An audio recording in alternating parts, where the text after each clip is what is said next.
আজি আমাৰ কাৰ্বি আংলং জিলাৰ বাবে এটা অতি আনন্দৰ দিন। প্ৰায় 1 কিলোমিটাৰ 200 মিটাৰৰ সুন্দৰ উৰণীয়া সেতু এখন ডিফু টাউনত আজি উদ্বোধন হ'ল।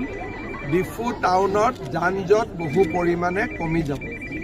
প্ৰায় 228 কোটি টকা আমি এই ফ্লাইঅভাৰখনৰ বাবে খৰচ কৰিছোঁ। কাৰ্বি আংলঙত ষ্টেট অফ আৰ্ট কেঞ্চাৰ হস্পিটেলৰ আজি উদ্বোধন হ'ল, য'ত লাইনেক মেচিন, পেট চিটিৰ দৰে দুৰ্লভ ইকুইপমেণ্টটো ইয়াত আজি সংস্থাপিত কৰা হৈছে।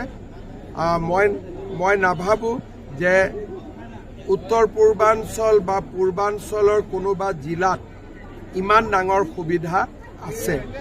প্ৰায় 270 কোটি টকা খৰচ কৰি আজি আমি ডিফু কেঞ্চাৰ চেণ্টাৰ ইনগ্ৰেট কৰিলোঁ। ডিফু কেঞ্চাৰ চেণ্টাৰত খুব সোনকালে আমি BSc নাৰ্ছিং কোৰ্ছো আৰম্ভ কৰিম। ইয়াৰ উপৰিও আপোনালোকে জানে, অসমৰ ফাৰ্ষ্ট সৈনিক স্কুল গোৱালপাৰা জিলাত আছিল মৰনৈ। আজি ছেকেণ্ড সৈনিক স্কুল 300 ক্ৰ'ৰ্ছ খৰচ কৰি আমি ডিফুত বা কাৰ্বি আংলং জিলাত নিৰ্মাণৰ কাম আৰম্ভ কৰিছোঁ।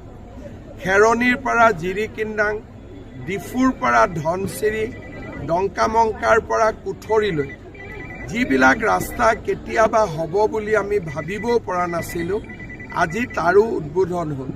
প্ৰায় 1000 কোটি টকাৰ সমপৰিমাণৰ উন্নয়নমূলক কাম আজি কাৰ্বি আংলঙত হ'ল। মই কাৰ্বি আংলঙৰ ৰাইজক অভিনন্দন জনাইছোঁ।